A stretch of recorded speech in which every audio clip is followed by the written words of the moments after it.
Hi everyone, Oleg Chernikovsky here with HME Group and Remax West. Just doing a quick video. One of the things we've been hearing from a lot of the sellers when we're talking to them is that how do we get past the noise? How do we get past the hype of everybody claiming we sell over asking?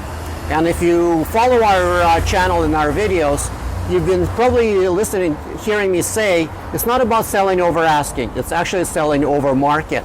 And there's a big distinction. So we'll talk about that a little bit more, but what I wanted to do is to talk about, it's not about just what the agents claim, it's what we do that makes the difference. So what I wanted to do is kind of give us an idea of the property we just recently sold.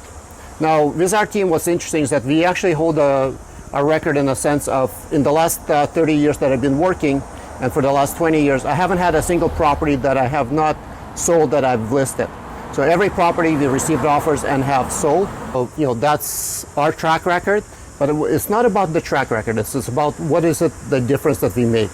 Anybody can sell a property with a nice curb appeal in a nice neighborhoods. And a lot of times when you're looking at pictures and marketing, you see these well-manicured streets, really presentable homes. Well, what do you do if you're actually on a busy street like this, surrounded by rental income properties and in the midst of commercial and retail stores? This is kind of an upcoming neighborhood. This neighborhood has been upcoming for the last 15 years. It hasn't changed a lot, and as you can see, you're busy. There is no back parking, there's street parking only. So the question becomes is, how do you sell this property for the most amount of money and get the returns that the seller is looking for? So what I wanted to do is not just say here's what we do, but I would love to discuss what we did in this specific case to give our clients an idea what are some things that go into selling a property. Hey everyone, so we are back inside the property now, a little bit quieter, a little bit cooler. I guess what I wanted to talk to you about is, and my last topic was, what we did for selling this property. And we talked about the exterior. You got a quick glimpse as where the property is located. And they do talk about location. Well, you can't change the location, right? The other thing that I wanted to do is give you a little bit of background story on this property. So this property was purchased over 15 years ago by our client. And it was initially her personal home. And then when she met that significant other, this became an income property. Regretfully at that time when she rented it, she used a different agent, and the way the rents were set up is utilities included, and over the years proper increases weren't taken, and as the families grew, this property actually became negative cash flowing. Although they bought it at an amazing price, this time the rents not being increased and with utilities being included, this property actually became a drain on the client. So when we met, we had a number of conversations. Should they be selling or should they be keeping it? And their first reaction was, we should sell it because we're losing money and it's a drain, it's an older property. When we reviewed it, there was different ways we could improve the rents by doing cash for keys with the clients and add different strategies to increase the revenue that would make this property a really good cash flowing. But because they've decided that, I think it's time for them to sell and they looked at other interests, we actually had to bring this property to market. But how do you bring the property to market that when you look around, you have two tenants living, the place was packed with stuff. It was, they've been living here for a long time, so you had darker walls, you had a lot of furniture and a lot of clutter and a lot of nail holes. The property really looked worn out and aged.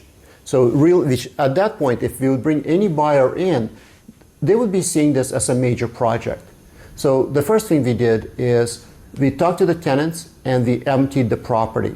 Now, in many cases, that would be a challenge. Why would a tenant move out of a property where they're paying below market rents?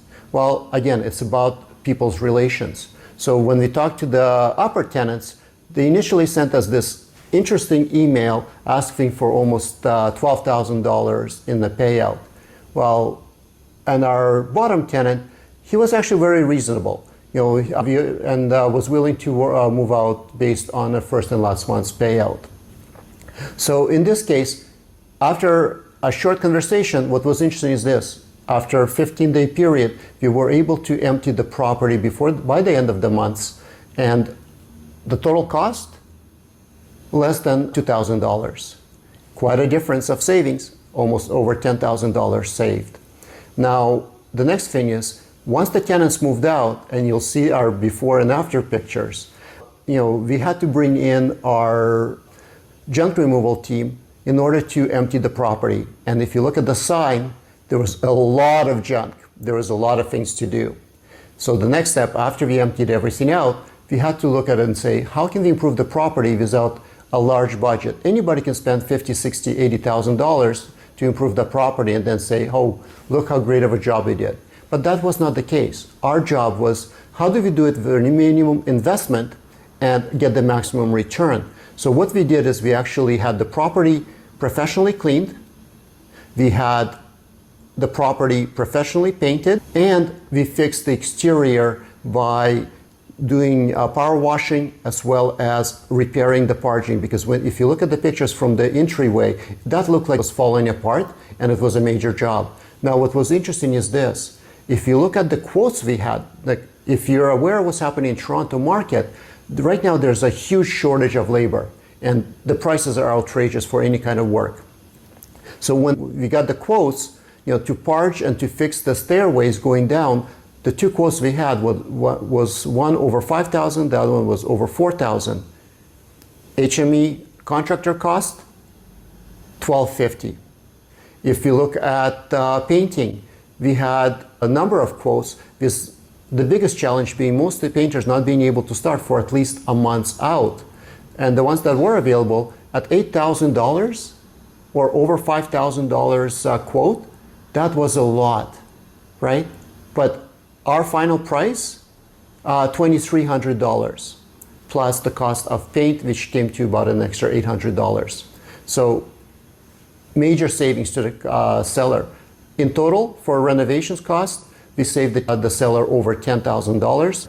Now, the other thing is we did minor adjustments. We changed the lighting throughout the house. We changed the handles because they were actually missing, surprisingly, on all the doors upstairs. And the biggest job that was done is it looked like the appliances were broken or dirty and scary. The floors were looked like in a rough shape.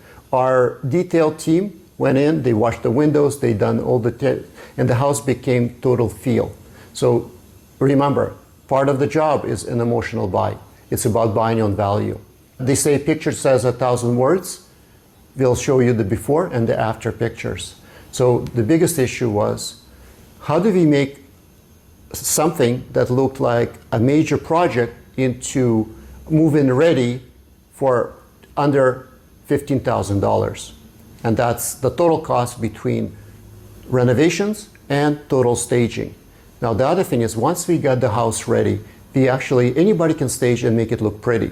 But it's not about that. It's about making it life ready. When people come in, they have to feel the house has value, and the staging has to speak to its size and accent every space that is available in a house, so that this way you derive the highest value. And with our staging team, that's what we do. It's not about making it look pretty. It's about showcasing each room, each space, and showing its maximum capacity. People talk about the pricing.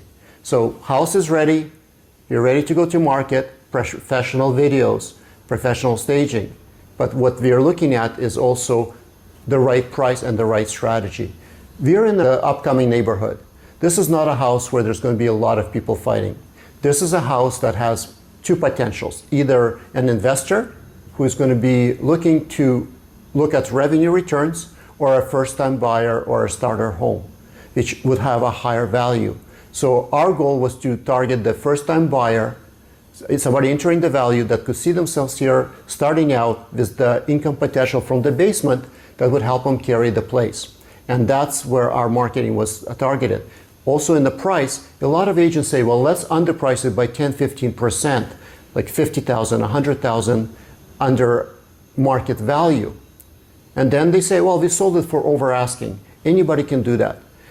I do not believe in that, because the problem is when you underprice, yes, you'll get a lot of people. Yes, you may get in bids, but you're attracting the wrong type of people because you're bringing people at the lower category. So with us, we priced it very close, aggressively to the market, in fact, slightly on a higher end, to see who would be the right people. And we didn't get a lot of showings. We actually only had about 18 showings. And we only received 3 offers. But what's interesting is this. With the 2 offers that we received, the biggest issue was, one didn't even want to budge on the price. The second one increased by $8,000. Now that is the difference in negotiations and skill set. So I guess the final result is, it's about, when you're talking to an agent, it's about understanding, one, what are they going to do to get your home sold, right? One, are they just interested in the listing, or are they going to see if there's ways for you maybe to keep the home because there's better options for you? Second part is, if it is to sell, what is their strategy? It's not about underpricing the home.